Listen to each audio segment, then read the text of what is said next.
wabaye munsi mu ba Yakobo usiga tutambutse Yorodani kuko watabarutse igitaraganya. None twabaye nk'impehe nta muhozi nta n'umuhoza, ushatse wese araturya kamira. Iyo dushatse kukuvuga ibigwi niko batwongeramo intumbi. Hari uwapfuye n'uwarokotse, twese twahindutse imyavu. Hari uwakwishaye n'uwatwishe, bose biyungiye kutumara. Babahisha amazimbohe none ejo mu gitondo bakabohora. Ngo barimara imizo mponoke, ngo batubanganye izina ryacu. Rwigema gisa ntitukuve, wari umusore utagira ukusa. Ari uburangaye no ku mutima, none turire mu ntwari, turema za dundi mu kintu. Nararushoje nzarusoza, ndaje rwego imfura ya jambo ngarutse ku ngoma y'Imana, dore mukuri nta mushumba. Yego ntwari yanjye. Batatanya za mponoke imitima yuzuyemo intimba, bakabohora izo nkoramaraso ngo zize zusa icyo zateruye. Bakunga ubumwe na banga babo, bagatonesha babaturiye ngo bo baturane nta mwaga. Bagatatanya uwaruharaniye igihe ihanga ryatabaje. Ubwo abagome bagahabwa inteko, bakabona icyicaro tugahezwa, ngo intwari ni iyaruhekuye. Humura Rwanda waratubyaye, twese ntituzaba ibigwari. Igihe kiraje rubemwe abarwa urwango ruzime, ducana uruti imbwa n'ibisambo bivuna umuheta abavunyi babo bavunagurike. Intwari nazo ziranga intwari, intambara isigare mu mateka rutabagisha, mbaye gakondo Rwanda ihundagara abahanzi. Umuco mwiza ubwo wandare wanduza ishyanga ryaha naho, amahoro atanganwe n'amategeko, abatayazi bayanywe nk'umuti, imitima iterere mu gitereko. Nzababaza ubwoko bwanjye mwishe, nzababuza kububera umushumba, nzabahanira urwangomwa bikoranye, nzabageza n'ubugome mwabicishije. Nzababaza ubwoko bwanjye mwishe, nzababuza kububera umushumba, nzabahanira urwangomwa bikoranye, nzabageza n'ubugome mwabicishije. Nzababaza ubwoko bwanjye mwishe, nzababuza kububera umushumba, nzabahanira urwangomwa bikoranye, nzabageza n'ubugome mwabicishije.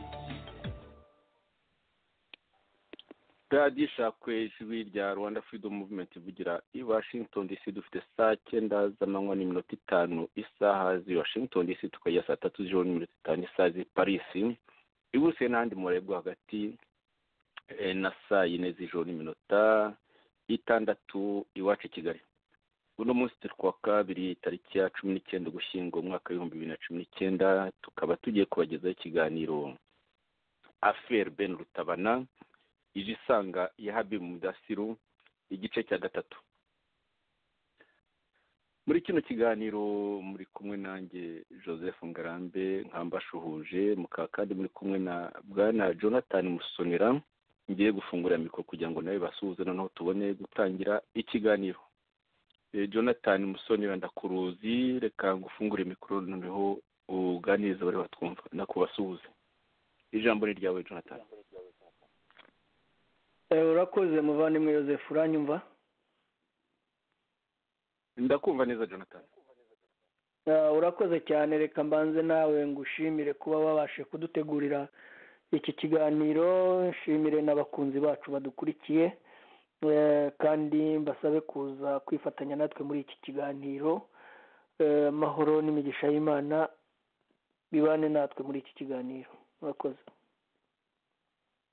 Twese hamwe nawe Jonathan Musonera n'umuryango wawe, reka rero dutangire kino kiganiro Affaire Ben Rutabana, ijisanga ya Habib Mudasiru, igice cya 3.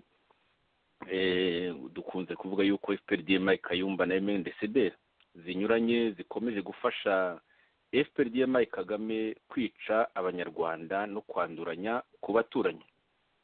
biri no mu gihe ngira ngo Jonathan wumvise muri uko kwanduranya ku baturanyi ko Uburundi bwaraye butewe ibitanatangaje mu by'ukuri kuko bimaze iminsi bitutumba.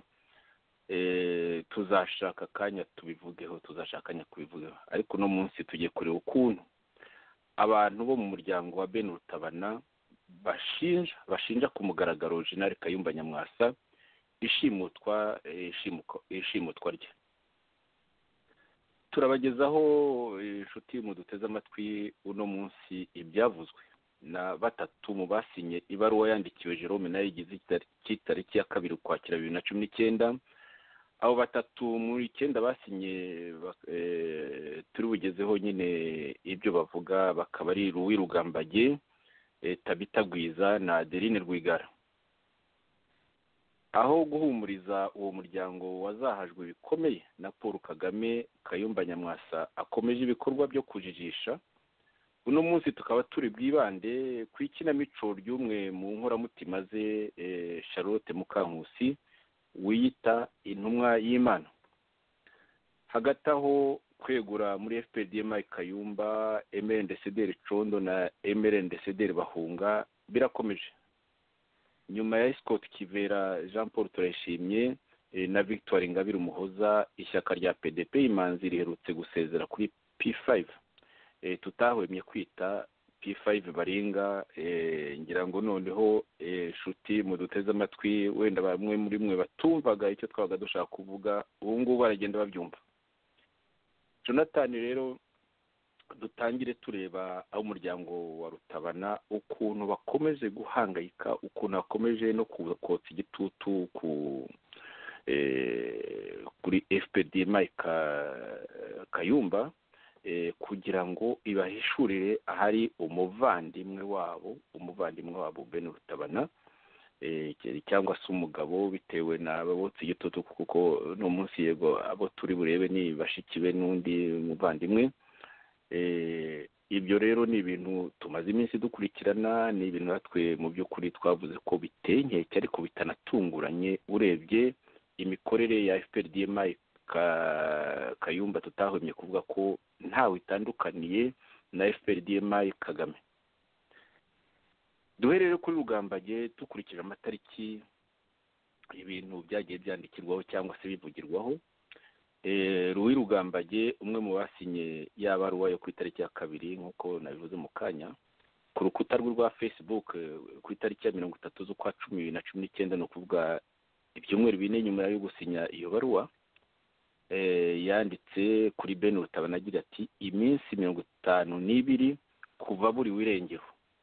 Amakuru ye ya nyuma yari Kampala, kandi ibimenyetso byinshi birerekana uruhare rwa Jenerali Kayumba Nyamwasa mu izimirwa rye. Kuri urwo rukuta nyine ayo magambo ananditse mu Cyongereza, akanandikwa no mu Gifaransa. Jonathan rero urumva ko Louis Rugambage rwose atashidikanya, kaburi nubwo mu ibaruwa yo kuwa 2 z'ukwa 10 banditse uwo Louis Rugambage yandikanye n'abandi bo muryango wa Ben Rutabana, naho batungaga agatoki mu by'ukuri Jenerali Kayumba Nyamwasa na muramu we Frank Ntwari, bavuga yuko bifashishije abasirikare bo muri Rudurunana, agatsiko k'abasirikare bo muri Rudurunana, bavuga n'amazina amwe. Muri ayo mazina hakaba harimo Faustin Ntirikina na n'uri uherutse kwica bitaga Jean Michel Afrika. Abo bose rero Rudurunana yarabihakanye, ivuga yuko ahubwo babaye abantu bo muri FDU inkingi, mu by'ukuri batakiri muri Rudurunana. Niko Rudurunana yabyanditse inyuze kuri perezida wayo ariwe Jean Marie Higiro. Jonathan rero iminsi nsubire mu magambo ya Louis Rugambage mbere yo kugira ngo tugere ku bandi bavuze bo bakoresheje radio Ijwi rya Amerika. Aya magambo ya Louis Rugambage arakubwira iki: iminsi 52 kuva abura irengero, amakuru ye ya nyuma yari Kampala, kandi ibimenyetso byinshi birerekana uruhare rwa Jenerali Kayumba Nyamwasa mu izimizwa rye. urumva ibyo bintu bidasobanutse se musonera we ijambo ni ryawe. urakoze muvandimwe Yosefu, ibi bintu birasobanutse cyane. Mu by'ukuri kereka umuntu utatekereza cyangwa utabona ukuri ukurikije ibimenyetso twagiye tubona, ukurikije ibaruwa y'umuryango we, ukurikije ibiganiro abavandimwe bagiye bagira, nta kidasobanutse mu by'ukuri. Ahubwo wakwibaza ute se koko Kayumba ni muntu ki, yaba ateye ate? Wenda turaza kubigeraho, cyangwa se aba atuma kuza kuri radiyo kuvuga ubusa. mu by'ukuri nta n'umwe ushobora gutanga ibimenyetso byerekana aho uyu muvandimwe wacu Ben Rutabana baba baramushyize, niba yaba akiriho akaba afunze, niba se baranamwishe byibuze bakatanga n'umurambo we ugashyingurwa. Ibi bintu biteye ubwoba iyo wumva mu by'ukuri Kayumba yicecekeye, aba abateruzi b'ibibindi nabo bacecetse. Yemwe ndaza no kuvuga ku baresikape bari muri icyo bita P5, aribo Masozera na Garikani, nabo baruciye bakarumira. Mu by'ukuri ndifuza ko ibi bintu tuza kubivugaho rwose abadukurikiye, nta nubwo abantu bakwiye guceceka cyangwa se ngo babirebeshe amaso cyangwa se ngo bategereze ngo bizagenda bite. Bakwiye guhaguruka buri wese ku ruhande rwe akamagana Kayumba n'aka gatsiko ke k'abafatanyacyaha nawe bagiye guhindurira amacumu muri opozisiyo yari isanzwe yarazungerejwe n'ubwicanyi bwa Kagame. Joseph, ndibaza ko nta birenze ibyo ndi bwongeremo. Wenda urakoze. reka twumve ibyavuzwe tariki ya 4 z'ukwa 11 2019 no kuba kwashize ibyumweru 2 gusa. Byavuzwe kuri Rutabana, ku ibura rya Rutabana na mushikiwe n'umwe muri bashiki be Tabitagwiza, aho yabivugiye ku ijwi rya Amerika tariki ya 4 mbyibutse tariki ya 4 z'ukwa 11 2019. Reka rero tubanze tumumve. Nyuma y'amezi hafi abiri Ben Rutabana wo mu ishyaka RNC aburiwe irengero, umuryango we watangije gahunda yo kumutabariza wifashishije imbuga nkoranyambaga. Mushiki we Tabitagwiza yaganiriye n'umunyamakuru wacu Venuste Nshimiyimana uri i Londres mu gihugu cy'Ubwongereza, hatangira amusobanurira uko kira gitekerezo cyaje. Igitekerezo cyaje tumaze kubona ko umuvandimwe amaze igihe kirekire aburiwe irengero. Murabizi ko ubuhare biri hafi no kumara amezi abiri. Ubwo rero byatangiye tuzi ngo buracyaraza cyangwa se arakominika n'umuryango. Ubwo rero tubonye bimaze gutinda, dufata igitekerezo cyo gushyiraho site yo kugira ngo tuvuge ibigwi Ben Rutabana ko ari umugabo wamye arwanira ubutabera, yamagana akarengane, kandi tuyifashisha no kugira ngo duhurize hamwe imbaraga ndetse n'inkunga izadufasha kwishyura abatunganira muri icyo gikorwa cyo kumushakisha. Nabonye mwakoresheje akayungiro #free Ben Rutabana, no kuvuga ngo Rutabana narekurwe. Ni ukuvuga se ko musaba ko arekurwa mukaba muzi aho afungiye? Mu by'ukuri ntabwo tuzi aho afungiye, nibyo turimo dushakisha ngo tumenye aho ari. nyine nishe inyuma, ariko twizera tudashidikanya ko Imana dusenga yadukuye muri byinshi. Tuzi ko nawe bidatinze izatwereka aho ari kandi ari muzima. Ariko se Madamu Tabitagwiza, umuntu nka Ben Rutabana w'icyamamare, umuririmbyi, umunyapolitiki, umuntu ukomeye mu ishyaka rye, koko pe nta kanunu mufite kaba mufite?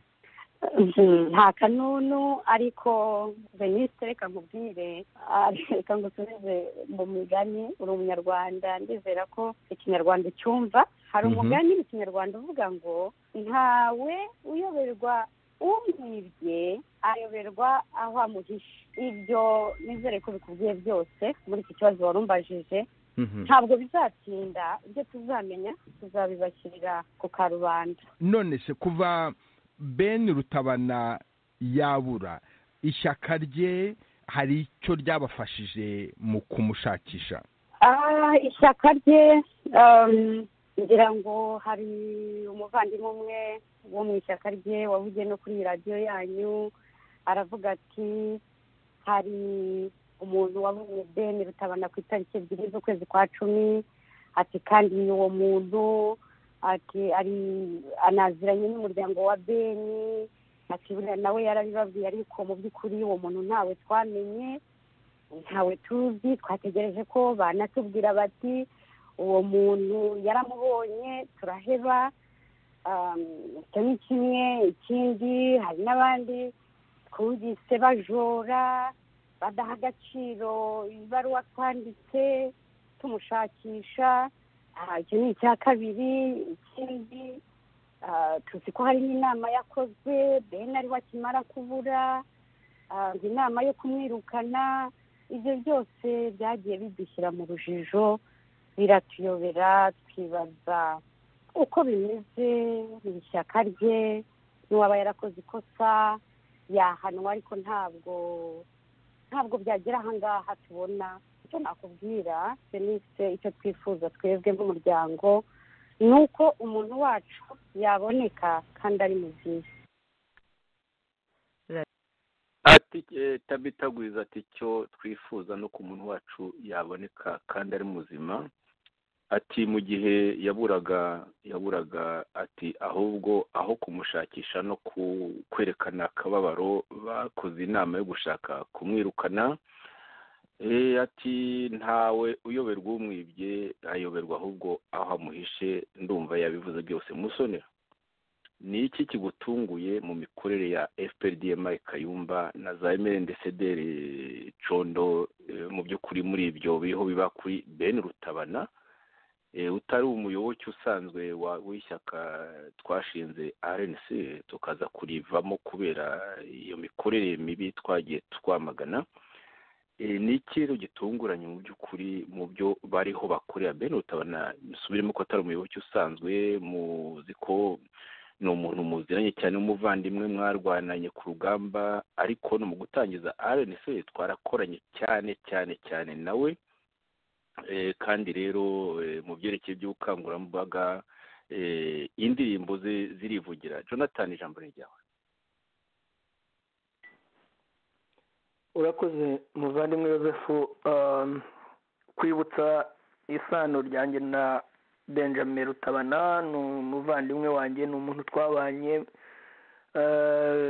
mu gisirikare, ni umuntu twabanye na nyuma yacyo, ni umuntu twabanye muri ibi bihugu byinshi twagiye dukora tuganira. nibyo byanadufashije no gushinga RNC nk'uko nabisobanuye ubushize njya kugenda. Niwe muntu nagishije inama. Ni umuvandimwe wanjye wabyaraga nkamuhemba, nabyara akampemba. Ni umuntu twabanaga rwose dusanzwe tubana mu buryo bw'abavandimwe. Nubwo Kayumba yagerageje kudutandukanya muri ibi bintu by'uru rugamba, ariko ntitwatanye. Ngira ngo warabibonaga we, kenshi twahuraga na Ben. Hari byinshi wibuka mu byo wabonaga tuganira n'abantu batangara ngo kuko twatandukanye tutari mu ishyaka rimwe, tuganira dufatanye ku rutugu. Ibyo ni nagira ngo none mbigarure, kuko Ben ni umuntu wari ufite ishyaka, wakundaga guharanira impinduka, akagira umujinya w'urukundo wo kwanga guhora akubitwa ku itama. ari nabyo Kayumba ya profise abasha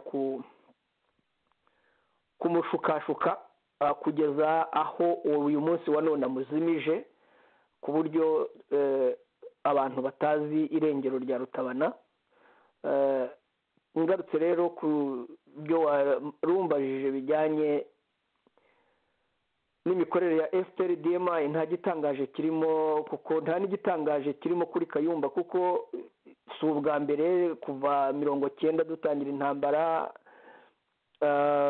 Kayumba azwi mu mateka y'ubwicanyi no kurigisa bagenzi be kuva tukiri ku rugamba.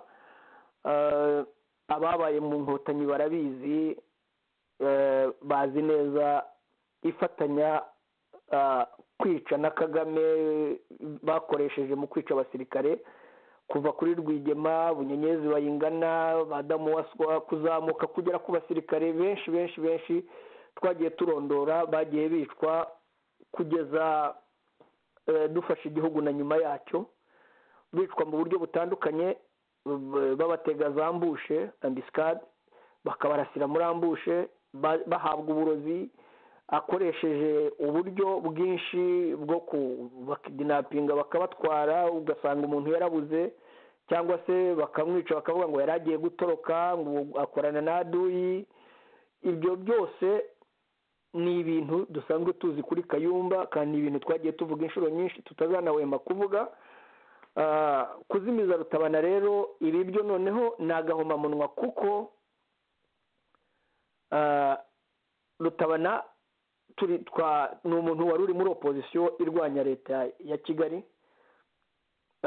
Rutabana ni umuntu wahuye n'ingorane kuva mu gisirikare agitangira, kurinda kirangiza afungwa agirirwa nabi, kurinda ahunze kiriya gihugu, kurinda Kagame yatakinga umuryango we, akica muramu we, akica na bamwe bandi mu muryango, abandi agafunga mushiki we, agafunga abishywa be, bagasenyerwa bakanyagwa imitungo. Ibyo byose byakoraniye muri Rutabana bibasha guha Kayumba imbaraga zo kumugeraho neza, kubera ko kababaro yibwiraga ngo bazafatanya urwo rugamba arebe icyo bageraho. Ariko Kayumba niko amera, afite igihe agukoresha ibyo ashaka kugukoresha, akageza igihe cyo ko azakwica, cyangwa se wagira amahirwe ukamumenya hakiri kare ugatandukana nawe nk'uko twatandukanye. Bene rero ayo mahirwe ntabwo yayagize, kubera ko baramwoshyosheje, baramukurikirana, bamusanga i Bugande akoresheje muramu we n'izindi mbaraga afite i Bugande, aribwo bene ubu ngubu yabuze.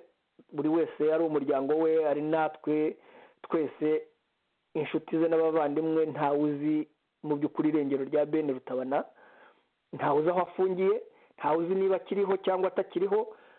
Gusa icyo dusaba Imana ni uko twazongera kumubona agihumeka umwuka w'abazima. Ibyo rero ntawe ubizi, bizwi nande, bizwi na Kayumba.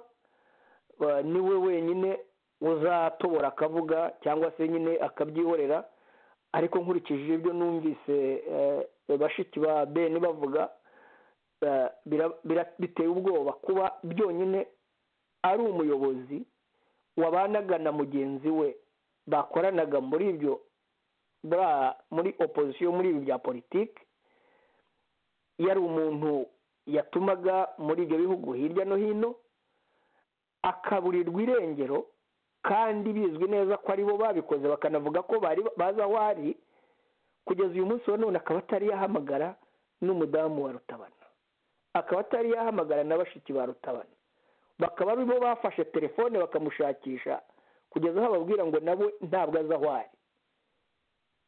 Bigaragara ko nta kintu bibabwiye, kandi ndibuka ko bavuze ko Rutabana yabonanye n'abantu bo muri RNC ageze i Bugande, bakavuga ko Rutabana barimo bashakisha amakuru nyayo y'aho ari. Nta kuntu rero bashobora kuvuga ngo ntibazi aho ari, kandi yarakiriwe n'abantu babo, ndetse na muramu wa Kayumba bivugwa ko yari ari i Bugande. ubwo rero ni ukuvuga ko Rutabana agomba kwishyuzwa Kayumba na bariya bateruzi b'ibibindi bari aho ngaho badafite mu by'ukuri icyo bamaze, ahubwo baza ku maradiyo kuvuga ubusa, bashaka kuzimiza cyangwa se bavuga ibyo Kayumba bavugiramo ngo bajye kuvuga, nk'aho we atabasha kuvuga kandi ari we uvugwa mu ibura rya Ben Rutabana we na muramu we. So ni ikibabaje rero ni ikibabaje ni uko Kayumba yararuciye ararumira, abateruzi b'ibindi bararuca bararumira, iryo tohoza bagiye gukora ntabwo bigeze batangaza icyavuyemo. Ni ukuvuga ngo umuryango wa Ben n'inshuti ze twese turi mu gihirahiro, ntawe uzi mu by'ukuri ikihishe inyuma y'ibi bintu cyangwa se iherezo ryabyo. Joseph, ubwo naba ngusubije ijambo. Urakoze rwose, reka urakoze cyane. Reka noneho twumve mushiki we mukuru Tabita Gwiza, nako ni Adeline Rwigara, mushiki we mukuru Adeline Rwigara, umupfakazi wa Asina Paul Rwigara. Twumve nawe icyo avuga kuri musaza ku ijwi rya Amerika ryo ku itariki ya 17 z'ukwa 11 2019, ni ukuvuga ejo bundi rwose ku cyumweru. Twumva ibyo ariho avuga uwo mupfakazi wiciwe na FPRD, wiciwe umugabo na FPRDM Kagame, akaba bishoboka ko yahekuwe nanone musaza we na FPRDM Kayumba. Reka twumve uko avuga rwose mu magambo atanyura ku mpande. Amezi 3 arashize Ben Rutabana, umwe mu bayobozi bakuru b'ishyaka RNC ritavuga rumwe n'ubutegetsi bw'u Rwanda, aburiwe irengero. Mushiki we Adeline Rwigara ikiganiro cyihariye ijwi rya Amerika, avugana n'umunyamakuru Venuste Nshimiyimana, amubwira ko azi abafite musaza we. N'ubwa mbere Adeline Rwigara yagize icyo abwira itangazamakuru ku ibura rya musaza we kuva yaburirwa irengero. Madame Adeline Rwigara, ndabashuhuje, murakaza neza ku ijwi rya Amerika. Ndabashuhuje namwe, murakoze, Imana ibahe umugisha. Ndashimye. Hashize amezi arenga 2 kuva musaza wanyu Ben Rutabana aburiwe irengero. Niba nibuka neza aheruka kuvugana n'umudamu we Diane Rutabana ku itariki ya 17 z'ukwezi kwa 9 uyu mwaka. None hari amakuru ye mwaba mufite? Amakuru ye ntayo mfite. Amakuru mfite nayo konzi ko kubwiye gufashwa n'Imana ari muzima ko tuzamubona, ariko mu by'umubiri ntayo mfite. None se ayo makuru wizeye yakubwira ko ashobora kuba ari muzima uyakura he? Nyakura kuko icyambere n'Imana nizeye, icya kabiri abayobozi ba RNC bazi neza yuko tuzi ko ari bo bamufite. Ubwo rero bari responsable y'ubuzima bwe, barabushinzwe, bagomba kumutwereka. Nta cyabuza ko yaba ariho kuko mfite ibihamya, kuko navuganye nabo bigitangira, nandikiranye nabo. None se uvugana nabo bakubwiye ngo ku itariki ya 2 cyangwa ya 3 z'ukwezi kwa 10 nashakishije nomero ya Kayumba Nyamwasa nk'umukuru w'ishyaka, umuvandimwe wanjye Benjamin Rutabana arimo. Ndarimubaza nti hashize ukwezi tumubuze, ndetse umuryango wari utarandika rwa rwandiko nti hashize ukwezi tumubuze, nti mbese ari hehe, kuko ubwo nari nabonye amakuru aturuka impande zose yuko baba baza aho ari. Abantu bambwiraga byinshi ariko bifatika. Nawe uwo muyobozi w'iryo shyaka Kayumba Nyamwasa ambwira ko nabo bahangayitse ko batahazi, ariko guhangayika kwabo ko ntako nabonye, kuko ntabwo yongeye kumvugisha, nta muntu wo mu muryango yigeze atelefona ngo bigaragare ko bimubabaje. Uretse uwo Kayumba Nyamwasa nta wundi muntu wo mu ishyaka rya RNC wigeze aguhamagara wowe ngo aguhumurize, yakubwira ati nzahwari navuganye nawe cyangwa se nzamukwereka? Usibye no kumpamagara, ntawampamagaye usibye nanjye n'abavandimwe banjye bari mu bihugu byo hanze n'umuryango we bwite, umufasha we n'abana be ntawigeze abavugisha muri bo, ahubwo ibiramambu umwe muri abo bayobozi, umudamu witwa Charlotte Mukankusi, hari umuntu yatumye, umuntu de confiance, donc umuntu wizewe kuri we, amutuma ngo nibambwire ngo singire ubwoba, ngo nshatse ngo bazamumpa tukavugana, ngo ntitugire ubwoba rwose, ngo barabaza aho ari. Ndavuga nti bakaba baza aho ari, umufasha we akaba ataramuvugisha, abavandimwe tukaba tutaramuvugisha, abana be, ibyo bintu bishoboka biti? Ubwo nibwo rero nabatumyeho bose, nashakishije nomero zabo, ndababwira nti amaraso y'umuvandimwe wanjye agize icyaba Benjamin Rutabana muzayabazwa.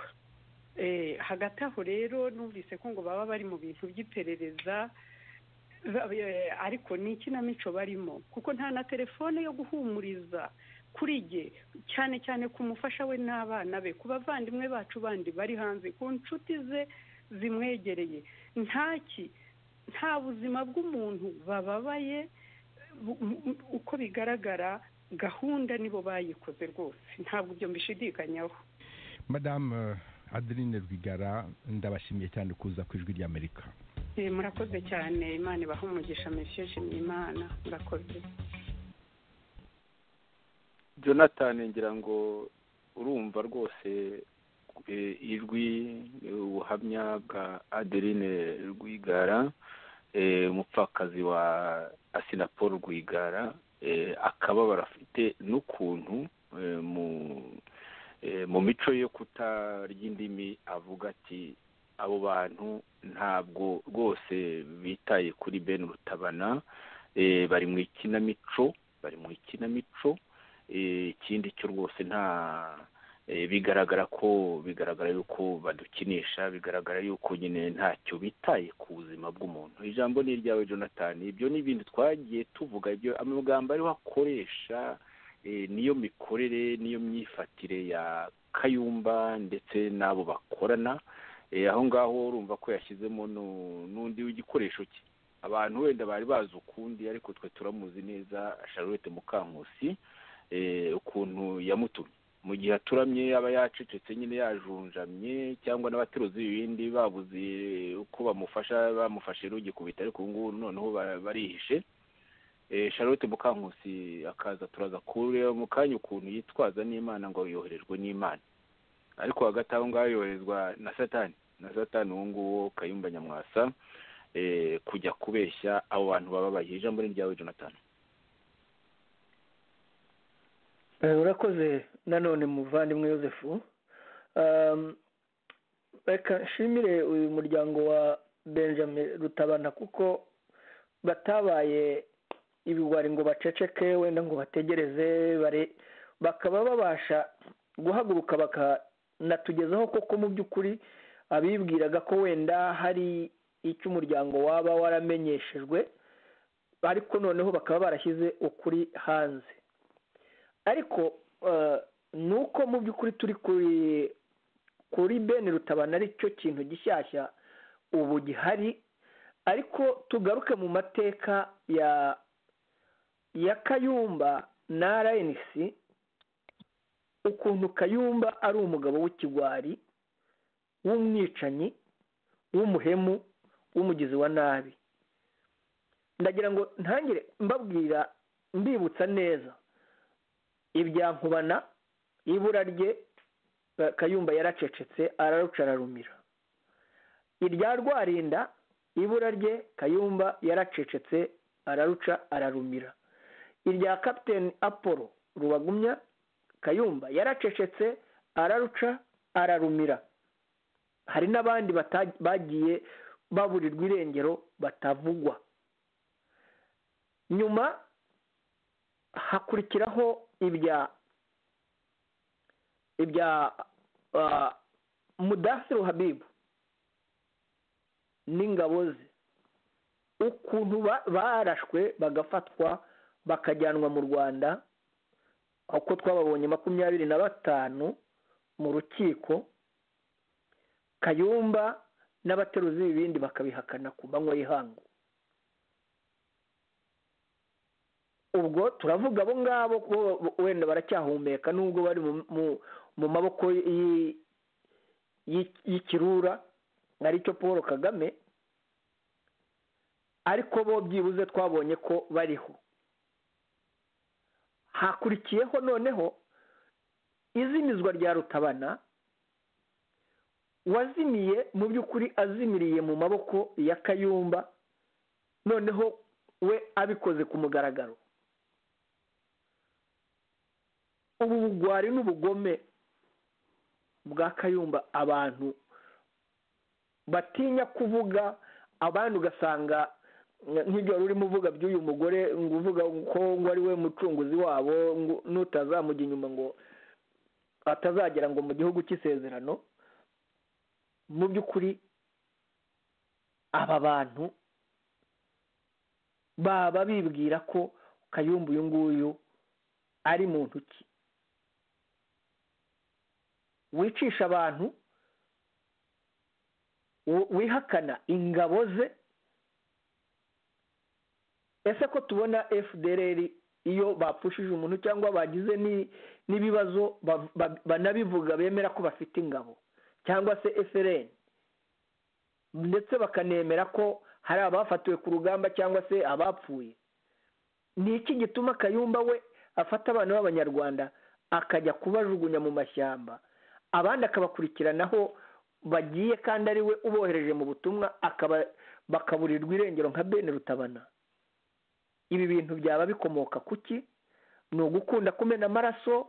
Ni ukubaho yumva aho yica ameze nk'imfungwa muri South Africa, yumva ariho atamena amaraso, akumva agomba gukurikirana abo yita ko ari intumwa ze, akabakorera nk'ibyo yakoreye Ben Rutabana, nk'ibyo yakoreye Mudasiru na gurupe bari kumwe, nk'ibyo yakoreye Majoro Nkubana, nk'ibyo yakoreye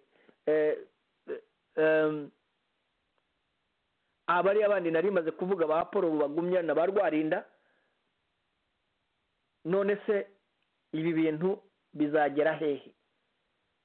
Abanyarwanda bakwiye guhagurukira hamwe bakamagana ubu bugizi bwa nabi bwa Kayumba akorera mu buhunzi, akorera abantu bari muri opozisiyo, bagahaguruka bakamwamagana cyane cyane bivuye inyuma, kuko ibi bintu biteye ubwoba, ndetse bakanavugiriza induru aba bateruzi b'ibibindi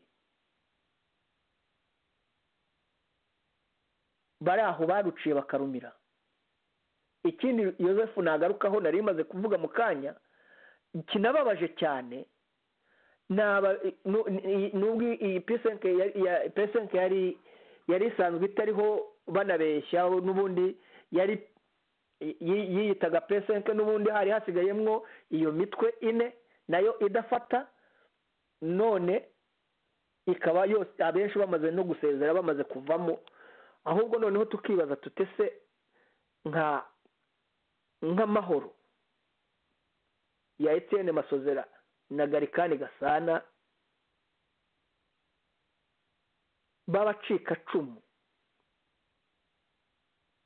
bicaye bacecetse, badashobora no kwandika ibaro. Ndagira ngo nkwibutse ko Etienne Masozera niwe ukuriye Ibuka yo hanze, kandi akaba no muri P5 we na Garikani. Ni iki gituma badatabariza Ben Rutabana ngo bavugirize induru Kayumba ko ibi bintu ari agahomamunwa? Ko babashije kwandika ibaruwa bashyigikira Diane Rwigara igihe yandikiraga Kagame ibaruwa asaba ko bakwiye guhagarika ubwicanyi ku bacika cumu.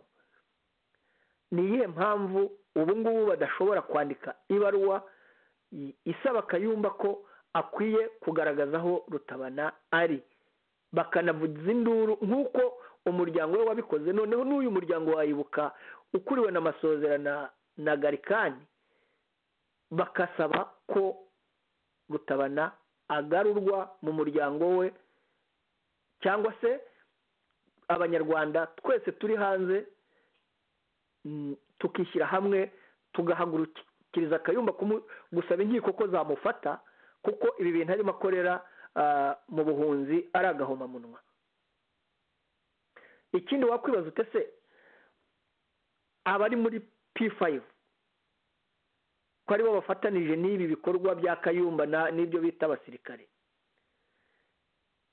P5 yo yaba imaze iki igihe ibura umuntu ugira akamaro wari ubafitiye akamaro gakomeye nka Rutabana, bagaruca bakarumira? Iki ni ikibazo gikwiye kubazwa n'abantu bo muri FDU nk'abahunga. None se koko aba bantu baba bari muri opposition niba bica abari babafashije kuri urwo rugamba, abandi bazimira cyangwa se bafatwa na Kigali bakabihakana, ni iki gituma barwanya Kagame? Mu by'ukuri nagira ngo mbabwire ko tutazahwema kwishyuza Kayumba Nyamwasa n'agatsiko ke k'abateruzi b'ibibindi n'agatsiko ke k'abafatanyabyaha bo muri MRND-CDR, Bene Rutabana, Mudasiru Habibu na bagenzi be, ndetse n'imiryango n'abana baguye muri ariya mashyamba batanabasha no kuvugwa, batanibukwa.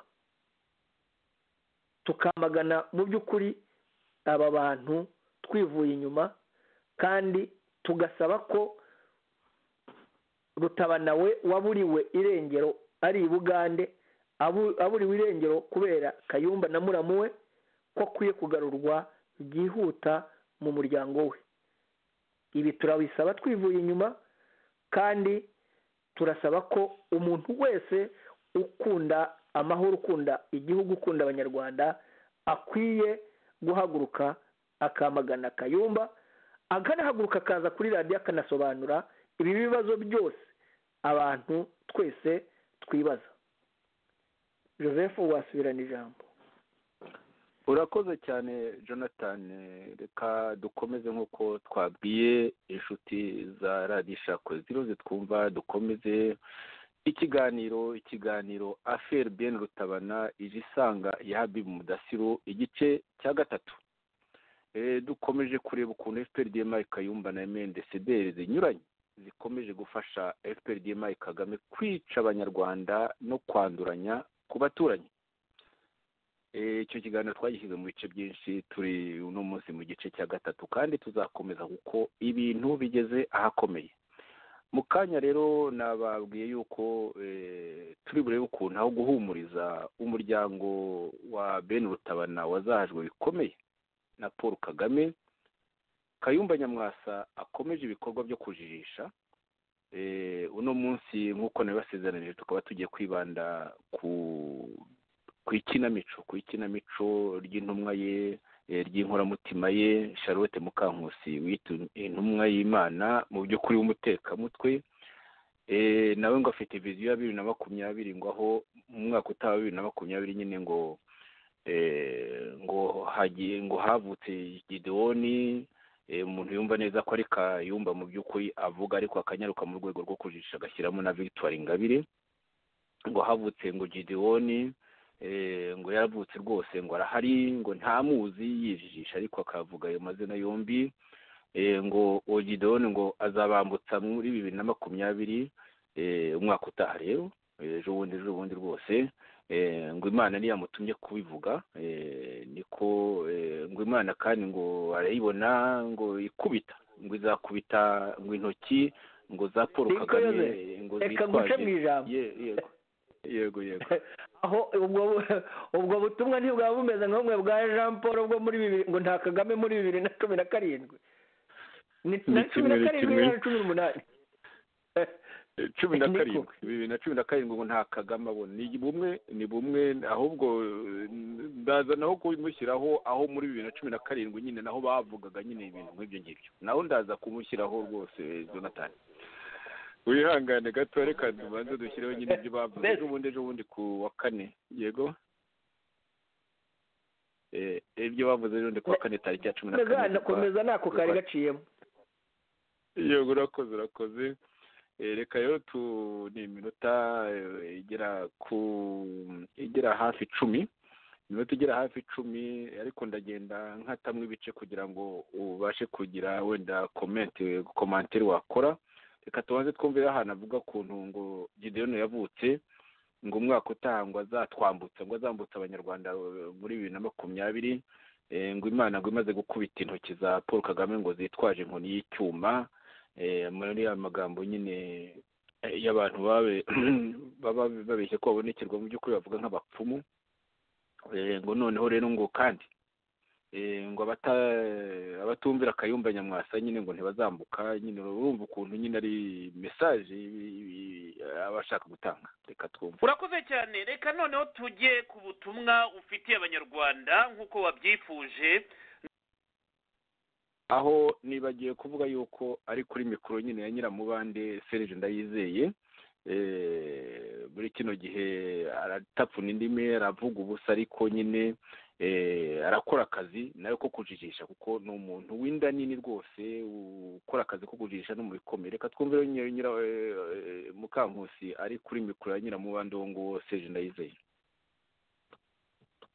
Urakoze cyane. Reka noneho tujye ku butumwa ufitiye abanyarwanda nk'uko wabyifuje, noneho tube twanasoza ngo ushimire ubutumwa ufitiye abanyarwanda. Ese twavuga yuko wa mugani nk'uko wamye ubivuga ibi byaba ari ibihe bya nyuma bya Kagame? Ambasaderi Charlotte, tuguteze amatwi. Urakoze cyane Serge. Nongeye gushimira aka kanya umpaye.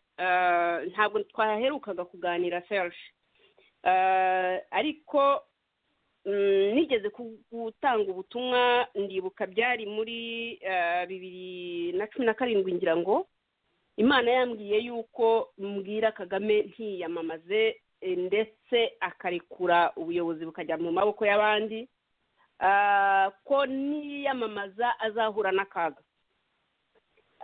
Narabimubwiye, sinzi burya yabifashe nyine ko ari iby'abantu bo muri opposition, abantu bamuhunze cyane cyane ko urumva ngewe nari muri opposition, ubwo rero yumvaga ko mbivugishwa n'amarangamutima y'uko nshaka ko ubuyobozi buhinduka. Ariko noneho nongeye kubona ubutumwa bwa Rurangiza Serge. Mbonereho no kubwira abantu bari muri opposition y'uko turi hasi kwambuka, turi hasi. Ubutumwa rero mfite ni mu minsi 2 ishize, gukurikira n'ubundi nari nabonye ngira ngo ukwezi gushize, Imana yarambwiye ngo umushumba ufite inkoni y'icyuma, inyereka ari Kagame ufite inkoni y'icyuma, ngo ukuntu igiye kuyimwaka, ngo irayimwase, ngo kandi ngo Gideon ngo aravutse. Munyumve neza, ngo umushumba ufite inkoni y'icyuma ngo arayatswe, ufite inkoni y'icyuma. Ni ukuvuga ngo umushumba uragije abana b'Imana akaba aragize icyuma, ngo yatswe iyo nkoni y'icyuma, ngo kandi ngo Gideon ngo aravutse, ngo kandi uyu Gideon uvutse ngo niwe ngo ugiye kutwambutsa ngo muri 2020. Serge, nabonye ubu butumwa ndabyina igisirimba mu cyumba cyanjye, ndahimbaza Imana, mbaza Imana n'Imana nsobanurira.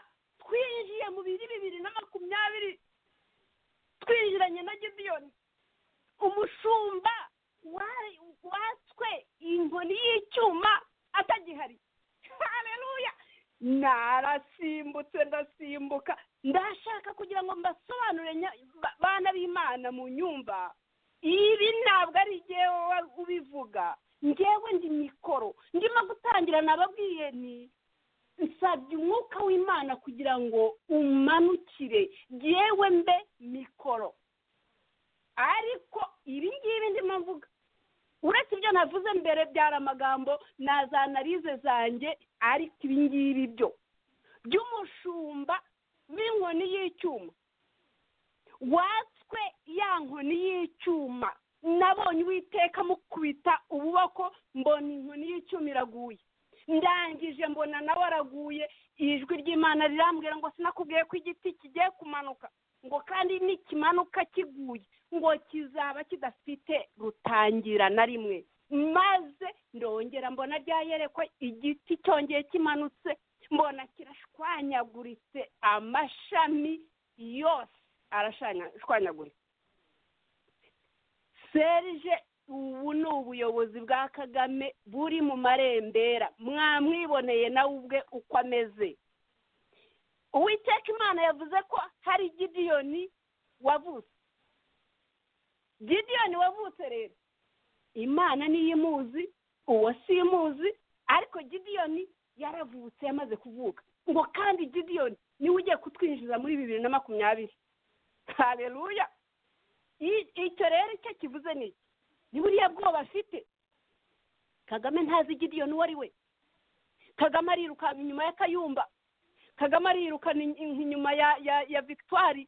Kagame muri iyo mvugo Jonathan uyita mikoro ya satani, mu by'ukuri mikoro ya shitani, nubwo avuga ngo ntamuzi, ariko uyu muntu akomeje kumva imvugo ye yumva yuko nta wundi, abantu benshi bumva ko nta wundi uwo Gideyoni ari Kayumba.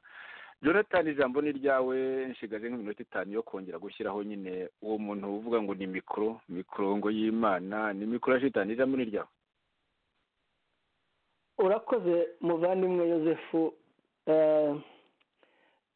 Birababaje kubona umuntu w'umubyeyi nk'uyu nguyu Charlotte wumva n'amagambo avugana asohoka mu kanwa ke kandi akoresheje Imana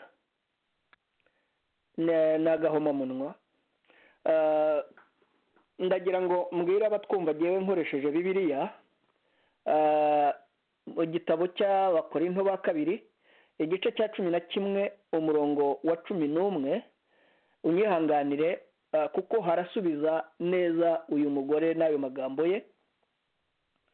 Haravuga ngo ni kuki nuko mwebweho ntabakunda ngo bize Imana, ngo ariko ibyo nkora nzakomeza kubikora kugira ngo nkure urwitwazo ku bashaka impamvu yo guhamya ko bameze nkatwe mu byo birata. Bene abo ni intumwa z'ibinyoma, ni abakozi bariganya bigira nk'intumwa za Kristo, kandi ibyo si igitangaza kuko na Satani ubwe yihindura nka marayika w'umucyo. Nuko rero ubwo bimeze bityo, ntibyaba igitangaza kugira ngo abakozi ba Satani, abo bakozi be nabo bigire nk'abakozi bagabura ibyo gukiranuka, iherezo ryabo rizahwana n'imirimo yabo. Icyo nicyo nashakaga gusubiza ku ijambo uyu mudamu avuga ngo havutse Gideyoni, ngo azabambutsa ngo muri 2020. Ntabwo rero biri ari igitangaza ngo abakozi ba Satani nabo bigire nk'abakozi bagabura ibyo gukiranuka kugira ngo bayobye n'intore z'Imana niba bishoboka. Uyu mubyeyi kandi aragira ngo ubutumwa bw'Imana ngo buzahindura igihugu, ngo kandi akanagaruramo politike. Ntabwo Imana ituma mu rwego rwa politike, ntabwo Imana ituma ngo ikubwire ngo kanaka niwe uzambutsa, ngo ntabwo arabeshya. Ibi ni ibintu by'amarangamutima no guhamagarira abantu kujya inyuma ya Kayumba. Kayumba ni umwicanyi ruharwa, ni umujura ruharwa. None se Imana niba ikunda abantu bayo yabashyira inyuma ya shitani? Kereka niba Imana asenga, kuko cyakora abantu basenga mu buryo butandukanye, ibintu byose basenga bakabyita Imana, na shitani n'ibindi bigirwamana abantu basenga babisenga babyita imana zabo. Maybe uyu Mukankusi ashobora kuba afite kimwe muri ibyo bigirwamana asenga bikamubwira bityo, ariko ntabwo ari Imana yo mu ijuru mu by'ukuri ishobora kuvuga amagambo ateye atya. Sinzi niba ubashije gusobanukirwa n'iri somo nsomye. Birumvikana neza ko abakozi ba satani nabo bigira nk'abakozi bagabura ibyo gukiranuka kugira ngo babone uko bayobya n'intore z'imana niba bishoboka, ngo kandi ariko iherezo ryabo rizahwana n'imirimo yabo. naho narangiriza Yozefu, urakoze. reka Jonathan dukomeze twumva nyine abo bakozi ba satani, aho nyine uwo mukankusi Charlotte kuri mikoro yo nyiramubande Serire Ndayizeye akomeza icyo yita ubutumwa bw'Imana. ejo bundi mu cyumweru gishize ku wa kane ku itariki ya 14 umwaka ku itariki ya 14 ukwa 11 2019, haravuga ngo rwose ngo kubera ngo Gideon ni ukuvuga Kayumba mu by'ukuri, ngo u Rwanda ruzagira isura nshya, ngo ruzaba igihugu cy'amahoro, ngo nta munyangire izaharangwa. Bityo rero umuntu akaba yakwibaza muri ubwo butumwa yita ubw'Imana butangwa muri kino gihe cy'amakuba yakuruwe, atarakuruwe gusa na FPRDM Kagame, yakuruwe mu by'ukuri na mu bafatanyabikorwa be na Kayumba Nyamwasa na FPRDM Kayumba Nyamwasa na za MNDCDR Condo na za MNDCDR Bahunga. Muri aya makuba rero arimwo iburirwa irengero rya Rutabana, aravuga ngo u Rwanda ngo rugiye kugira ngo isura nshya, ngo amahoro, ngo u Rwanda rubu rw'amahoro, ngo rutagira mu nyangire. Reka tuze kumva mu nyangire mu by'ukuri iranga utwo dutsiko. Reka twumve, dukomeze twumva. Kagame kuba hariwe it's just a matter of time. Maze kubabwira yuko tugiye kwinjira muri 2020 twinjiyemo mu buryo bushya. Nituba dufite umuyobozi mushya, tuzaba dufite structures nshya, tuzaba dufite ubuyobozi busobanutse. This time tuzaba dufite amahoro, tuzaba turi mu gihugu kitakiri muri mu nyangire, tuzaba dufite ishusho nshyashya, ishusho y'igihugu nshyashya dufite. Ntabwo ikeneye kumva abasopeca, abarundi, abagande, abakino. So ikintu rero nshaka gusaba abanyarwanda, cyane cyane abantu bari mu gisirikare cy'u Rwanda, ndashaka kugira ngo mbasabe ko iki gihe bakitondera. Iki gihe ni ukucyitondera kuko ni igihe gikomeye cyane.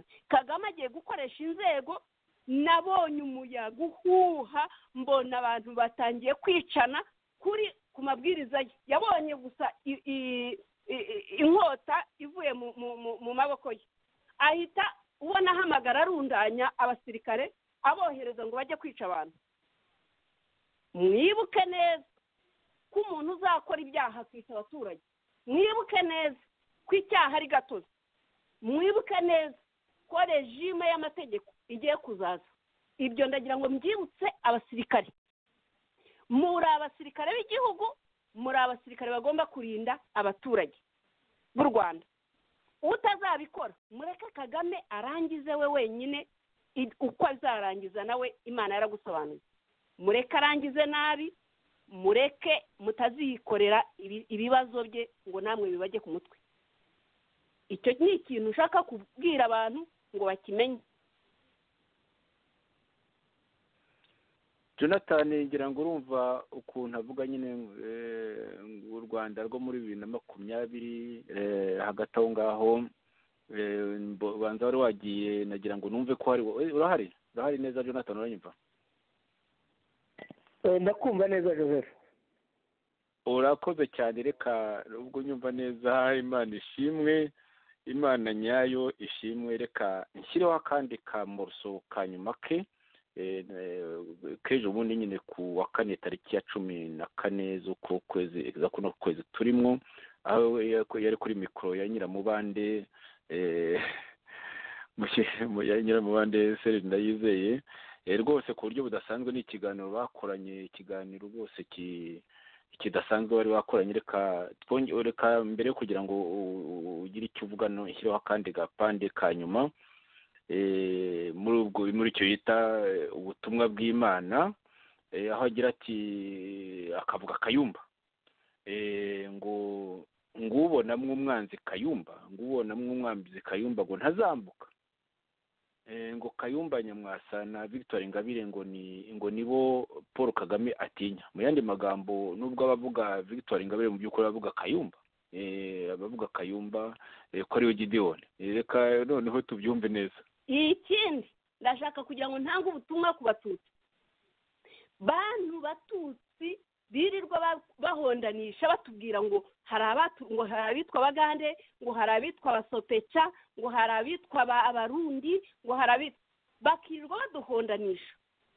Muri twebwe ukirirwa ubona uri muri opposition, ukabona umwanzi wawe ari Kayumba Nyamwasa, uri muri opposition. Niba mutabona ko izo ngizo ari gimmicks cyangwa se ari ikinire ya Kigali, ntabwo muri abanjye. Niba mubona iyo targetinze Kayumba atari target ya designinzwe na Kigali na click ya Kagame, ntago turi kumwe, kandi biragoye bizabagora kugira ngo mwambuke. Tugiye kwambuka, harimo abazashobora kwambuka n'abatazashobora kwambuka. Mwirinde rero ikintu kizababuza kwambuka kandi ngo mubone icyo mwaharaniye. Igihe cyo kwakira ingororano cyacu kigiye kugera. Mwirinde abantu bari muri opposition barimo kumviriza ibyo Rushyashya yavuze, bakumviriza ibyo bababwiye, bakumviriza ibyo Kigali batuma gukora, bakarenga ku byo babona bya reality. Ninde se utazi ko Kagame abona ko Kayumba ari we kibazo cye? Ninde utabona ko Kagame arabona ko Victoire ari kibazo cye? Victoire we ari no mu maboko ya Kagame. Mwumvisheje ko yivugira, aravuga ati bamwe bo ndabafite hano. Buriya ni ba Victoire avuga. God forbid Uwiteka Imana azajya barindira hariya. Uwiteka Imana n'ubundi niwe wamurinze, no muri prison yamushyizemo niwe wamurinze. N'uyu munsi niba Imana irinze Victoire, ntacyo bazamukoraho. Ibyo ngibyo rwose ndabihamya, nzi neza ko Imana ishobora kumurinda, kandi niba yanamutanze nabwo izamutanga ubwo ngubwo nta kundi. Ariko Imana yagushyizeho uburinzi bwayo, kandi nicyo musabira amanywa nijoro, nk'uko mbisabira abanyarwanda bose. Nabonye Kagame yohereza abantu nakwita abapfapfa, aribo bagiye kwica abantu. Muri kino gihe hari ibintu bigiye kuzaba, ndashaka kugira ngo abantu bazitonde, bitonde cyane. Nta muhutu n'umututsi ugihari.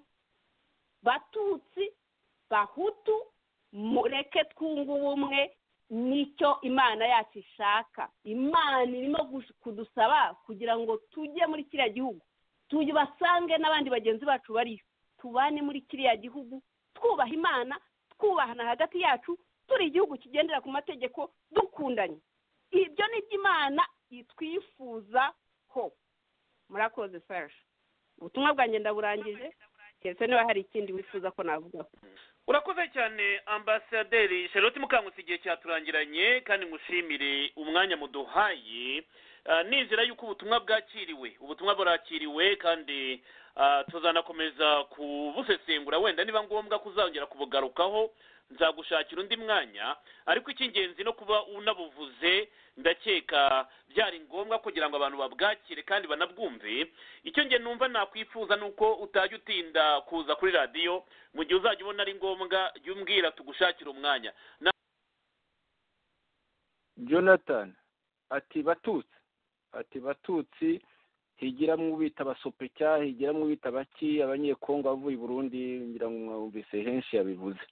Mu by'ukuri bafite ubwoba, Kayumba afite ubwoba bw'ibiki yagiye acamo, ari RNC ishaje, ari bariya bose bafatanyije. Ni umuhanga mu gucamwo abantu ibice, kimwe na Kagame mu by'ukuri ni impanga ye.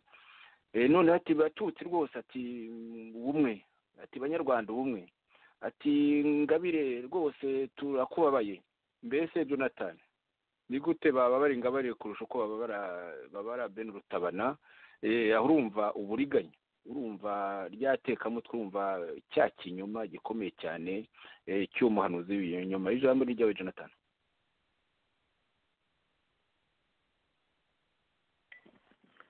urakoze muvandimwe Yosefu. uyu mugore ahubwo ateye ubwoba, yuzuye imyuka mibi, yuzuye imyuka mibi, ni n'umugome, ni n'umushinyaguzi, umuntu utinyuka mu by'ukuri kuvuga ngo Kayumba niwe murengezi ngo w'abantu bari mu buhungiro, ngo Imana ngo yamutumyeho, ngo ko ari umucunguzi, ari ibyo bintu byose adondobekanya. ariko nagira ngo nanone nkwibutse ko n'intore zo kwa Kagame zivuga ngo Kagame ni impanga ya Yesu. aho rero nawe urumva Kagame ngo ni Dawidi, ngo ni Dawidi. none uyu nawe ngo ni Gideon, ngo ni Gideon. Bose bafite viziyo ya 2020. Bose bafite ngo viziyo ya 2020 icyerekezo. ibi biseka nk'ibyiza n'agahomamunwa. ngo Kayumba rwose niwe mu Gideon, ngo Imana yaberetse ko ari we mucunguzi wabo, noneho akibagirwa ko Kayumba mu by'ukuri ibi byose adondobekanya ari we wabyubatse, akiri kumwe na Kagame, ari we uyoboye DMI n'ibindi bice byose yagiye ayobora. uyu mudamu arirengagiza ko ibintu by'abasopekya, abagande, abarundi, Tanzania, ibyo bice byose uko byagiye biba bikanubakwa bikanafata, ari Kayumba na DMI bagiye babikora, aya mabi yose aribo bagiye bayasohoza. kubera ko amabi yose Kagame akiri kumwe na Kayumba, amabi ya Kagame yose yasohorezwaga mu biganza bya Kayumba, ndetse akanayashyira mu bikorwa.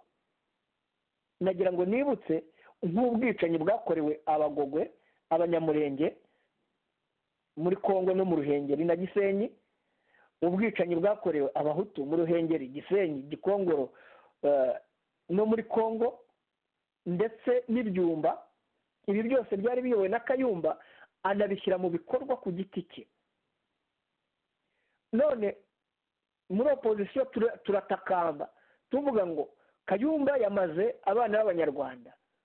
turagaruka ku bya ba Mudasiru mwabonye mu nkiko z'u Rwanda. Kayumba yarabihakanye.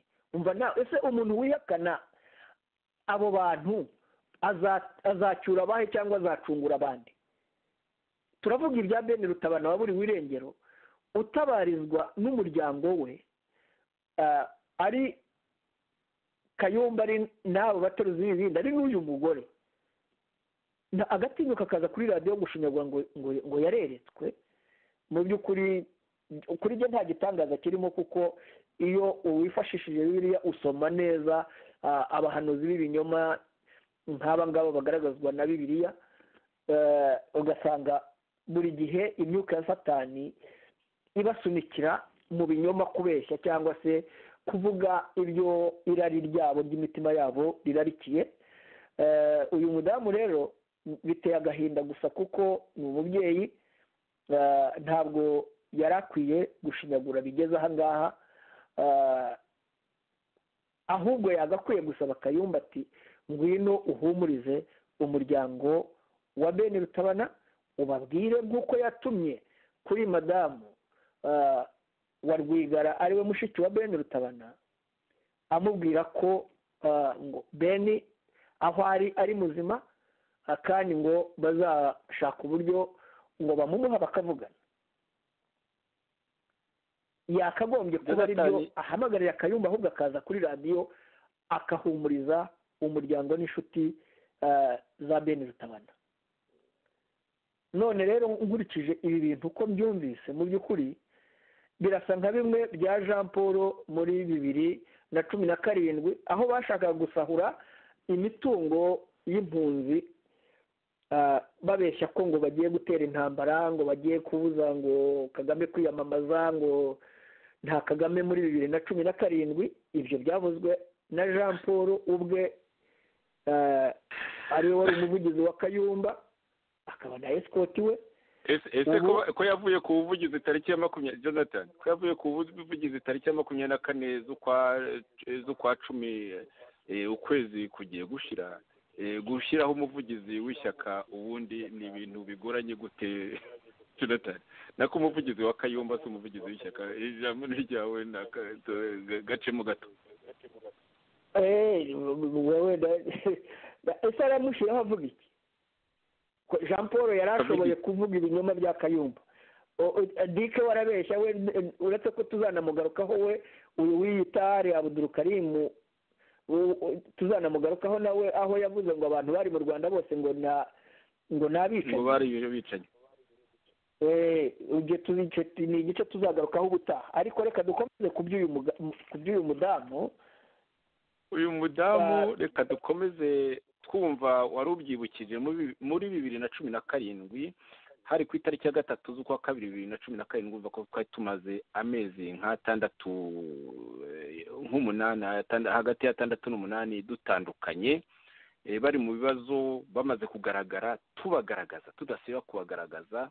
Aho naho muri uko kwezi, kuri iyo tariki ya 3 z'ukwa 2 2017, Kayumba Nyamwasa yohereje nyine iyo mandwa Mukankusi Charlotte, aza noneho kuri mikoro ya Jean Paul Turayishimye, escort Kivera Jean Paul Turayishimye, aza kuvuga ko Kayumba ngo atari nka Kagame, Kayumba ngo afite competence, ngo afite personality, ngo afite humor, ngo afite ubumuntu, Jonathan. Nkaho wavuga ngo mukisigira ubumuntu. Reka tumwumve kuri iyo tariki ya 3 z'ukwa 2 2017. Reka nze nkubaza akantu gatoya, ukivuga ibyo ngibyo ko ari ikintu nyibukije, ari ikintu cya incompetence cyangwa se kuba ari umuntu udashoboye uvuze kuri Kagame, uvuga ko atadeservinga kuyobora igihugu, cyangwa se jewe nongereho ko ikira gihugu nako ngiye mvuga ko yenda igihugu icyo ari cyo cyose, ariko hari ikintu binyibukije nagira ngo ugire icyo ubivuga kandi babivuzeho, uvuga ko hari igihe abantu babwira ngo ati mugende mwigishe ububi bwa Kayumba, mwigishe ububi bwa Kayumba. None kuki abantu ahubwo batabwirwa kwigisha ubwiza bwa Kagame kuruta kwigisha ububi bw'umuntu, ndetse batanahanganye? Byaba bishingiye kuri iyo incompetence cyangwa kuko ari umuntu yenda udashoboye, bakavuga ko kujya guharabika abandi aribyo byatuma we agaragara nk'aho ari muzima cyangwa ari mwiza? Jean Paul, ndagira nkubwire my own assessment of that, which may be right or could be judged differently. Jewe bariya ni abantu babaye mu gisirikare bombi, ariko nza gukorana nabo ngewe mu yindi category, mu yindi department. Nka Kayumba twakoranye muri diplomacy, and I found him a diplomat, I can assure you. Noneho ndangije nkorana na Kagame nawe, who is supposed to be the top diplomat. Mbona ntazi ukuntu namudescribing, is just unfit for that office, just unfit.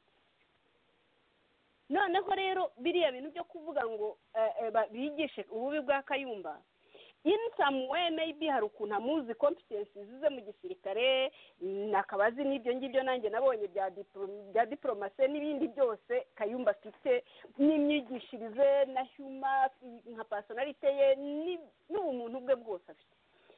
Agomba kuba arareba. Jonathan, urumva nyine ukuntu avuga, ukuntu afite personality, afite ubumuntu, afite diplomasi, ariko uko yagenje uriya muryango wa Ben Rutabana, ngira ngo buri wese yabyumvise, wumva ibinyoma uko bingana. Aho ngaho Jean Paul yaramuhubuje nyine muri nako ni Kayumba Nyamwasa bombi wabohereje. hari mu kwezi kwa kabiri tariki ya 3 z'ukwa kabiri 2017, ariko mbere yaho rwose tukimara gutandukana Jean Paul Turayishimye mu bwirasi bwinshi yari yavuze nyine nk'uko wabyibukije yuko ngo nta kabuza ngo nta Kagame nyuma ya 2017. Reka nshyireho icyo kiganiro cyari yakoze mbere y'amezi 6 tukimara gutandukana rwose, tumaze iminsi 12 dutandukanye ku itariki ya 12 z'ukwa karindwi 2016. Reka nyigushyireho Jonathan uko wayisabye, reka nkagushyire rwose. hari umuntu wanyandikiye arambwira ati Jean Paul yakomeje kutubwira yuko nta Kagame nyuma ya 2017, ati se noneho nyuma yaho murebero n'ibibaye kuri RN7 nabo bacitse nk'ibice, ati iyo gahunda nta kabuza. Ndamubwira ko nta kabuza, ubwo ndavuga ibiganiro twagiranye ni nta kabuza, nta Kagame nyuma ya 2017. Jonathan rero ngira ngo ibyo ari wansabye mbigushyiriyeho abahanuzi b'ibinyoma ba FPRDM Kayumba Nyamwasa. Soza ikiganiro, tumaze kurenza iminota. Soza ikiganiro.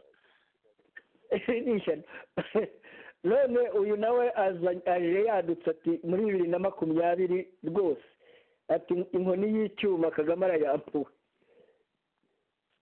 Yego, hajyeho Gideon ikibazo wakwibaza, ariko ubanza mu by'ukuri wenda hari uyu mudamu afitanye urukundo rwihariye na Kayumba, urumva ni umuntu banakoranye babanye, kuko ukuntu amuvuga wumva n'impumvu afite n'ukuntu abinyuze no mu nzira y'ibinyoma bya Satani byo kubeshya ngo Imana yamubwiye.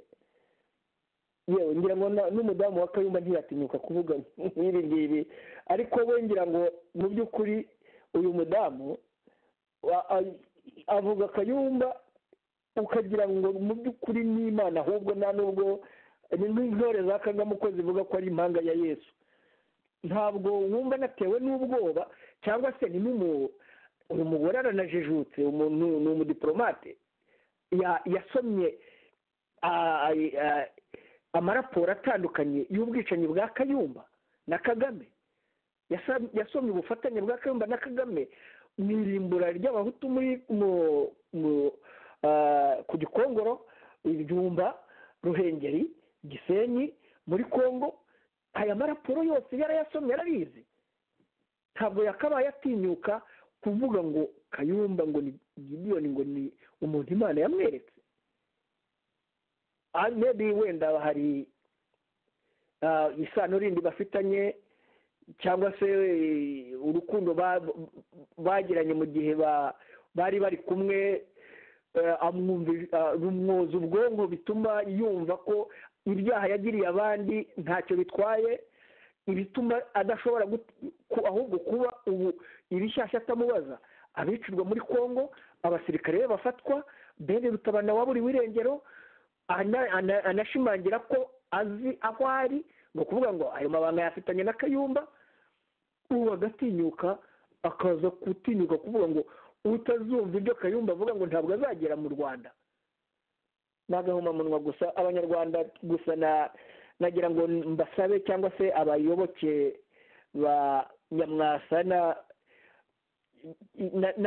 bibire ibanga ko bakwiye no kwitonda, kuko abantu benshi Kayumba akoresha, twagiye tubivuga tunabisubiramo, abenshi bakorana na James Kabarebe na Dani Munyuza. Abenshi bazahura n'ingorane mu gihe icyo ari cyo cyose batitandukanya na Nyamwasa, kuko ni umuntu w'ikigwari n'umuswa mu bintu byose akora, uhuzagurika kandi w'umugome, udashobora no kuba responsable y'ibikorwa bye, no kuba yahagarara akavuga ati ngo agire n'iyo cyuma avuga ntayagira, nta bumuntu agira.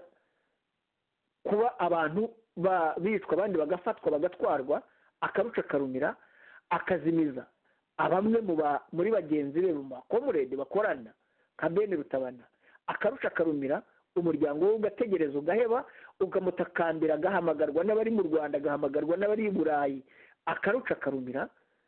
Ibyo ni agahomamunwa. Abakurikira rero inyuma ya Kayumba rwose barabe babizi, twagiye tubivuga inshuro nyinshi, twagiye twerekana inshuro nyinshi kuva 2016 kugeza uyu munsi. ubwo utazumva ngo amatwi y'ihene yumva ageze ku makara. ubwo rero nabasabaga gusa ngo batekereze nk'abantu bafite umutima w'abantu, batekereze neza ko gukoresha umujinya cyangwa akababaro atari byo bitsinda urugamba. Bisaba gutekereza no gukora n'abantu bafite ubumuntu, ushobora no kugwa hasi cyangwa wanashiramo umwuka abantu bakagusengera cyangwa se bakanagushyingura no mu cyubahiro mu buryo bwubashye, bakanasaba n'abantu bagagufasha, bagafatanya muri ibyo bintu byose byo muba mufatanije kuri urwo rugamba. nkaba rero turimo tuburira buri wese wibwira ko hari icyo Nyamwasa azamufasha, ndavuga General Kayumba, ko ndetse niba yanibeshyaga ngo ni umuhanga muri intelligence, ni umuhanga mu gisirikare, no, ni umuhanga mu kwica, ni umuhanga mu kwiba, ni umuhanga mu kuzimiza ibimenyetso byabo yishe, ni n'ikigwari mu guhagarara ngo yemere ko ibyo bikorwa ari ibye, ahubwo akabaho yihishe ari mu nzu y'imfungwa z'abantu bagendanwa muri South Africa, adashobora no gusohoka ngo agire n'icyo yakora. Abo bantu bafite icyo bibwira ngo bamutezeho, nta na kimwe rwose, ndabisubiramo, nta na kimwe, ntacyo azabamarira uretse kubamarira imitungo n'urubyaro rwanyu. Murakoze. urakoze cyane Jonathan, rwose ushoje neza. uti Kayumba Nyamwasa akaba aho ngaho mu bugwari bwe yishe mu mwobo, yohereza gusa za nyiramubande n'abateruzi b'ibindi nka ba Condo na za nyiramubande nka ba Serge, ba Escort Kivera Jean Paul Turayishimye, cyangwa se abahanuzi b'inyuma nka Mukankusi Charlotte, n'abandi mu by'ukuri batangiye kugaragara, bamaze kugaragara. Nshuti mwe muduteze amatwi, cyari ikiganiro Affaire Ben Rutabana irisanga ya Habibu Mudasiru, igice cya 3, aho twarebye ukuntu FPRDMI Kayumba na MNDCDR zinyuranye zikomeje gufasha FPRDMI Kagame kwica abanyarwanda no kwanduranya ku baturanyi. Ntabwo twabashije kureba ikindi gice twari twabateganyirije. Twarebye nyine ukuntu twatinze cyane hagombaga mu by'ukuri kwitabwaho, aho umuryango wa Ben Rutabana bakomeje gushinja ku mugaragaro Kayumba Nyamwasa ku ishimutwa rya Ben Rutabana. Ariko hari ibindi twari twateganyije kuganiraho gatoya, nko kwegura muri FPRDMI Kayumba, MNDCDR Condo na MNDCDR Bahunga, ukuntu bikomeje, aho nyuma ya Escort Kivera Jean Paul Turayishimye na Victoire Ingabire Umuhoza, ishyaka PDP Imanzi naryo riherutse gusezera kuri P5, kuri P5 P5 tutahemye kwita baringa. Tuzabigarukaho mu kiganiro gitaha, nk'uko tuzareba n'ukuntu nyine undi mu nyabinyoma ukunze gukorezwa na Kayumba Nyamwasa ari we Ali Abdul Karim, n'andi mazina menshi, nawe yavuze ati mwese murabicanyi, abari mu Rwanda bose atavanguye n'amoko, aho nyine tuzabona ukuntu ivangura kwa Kayumba Nyamwasa mu by'ukuri kimwe no kwa Kagame Paul. Nshuti mwe muduteze amatwi, cyari ikiganiro nongeye bibutse Affaire Ben Rutabana isanga ya Habibu Mudasiru, igice cya 3, tubarara iki gice cya 4 bidatinze, ndatekereza mu cyumweru gitaha. Mu kurangiza reka tubature indirimbo yaririmbwe n'indirimbo nako itararirimbwe, nako indirimbo yakunzwe na Adeline Rwigara, we rwose mu by'ukuri ubona akunda Imana abigendera. Indirimbo Imigambi Yawe Mana, indirimbo yasohotse aririmba igihe yaravuye mu buroko bwa FPRDMI Kagame. Murara haryana rero aho bwije naho bukeye mu tubyaringe umusaruro. Mwari kumwe nanjye Joseph Ngarambe hamwe na Jonathan Musore.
Show